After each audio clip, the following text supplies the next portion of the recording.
So when we say foot soldiers, we mean folks who literally had their boots and their feet on the ground in 1965 in the original Selma to Montgomery March.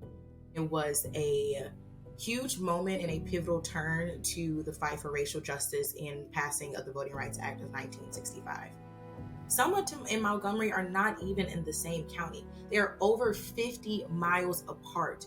These are folks who were walking in their Sunday's best. Many women were wearing like very church heels, and they were wearing dresses, and men were in suits and ties walking across agricultures and walking through farms on a highway to Montgomery, Alabama for the right to vote and for civil rights expanded throughout this country. They were natives to the South. They are natives to Mississippi. They are natives to Alabama. They are natives to Georgia.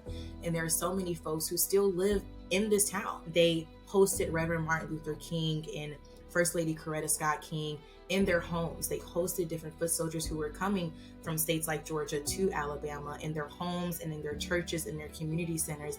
These are the same folks who had schools to teach civil rights and Black history in their basements because it was illegal to do so. They had to just literally pick up their lives and go do this march.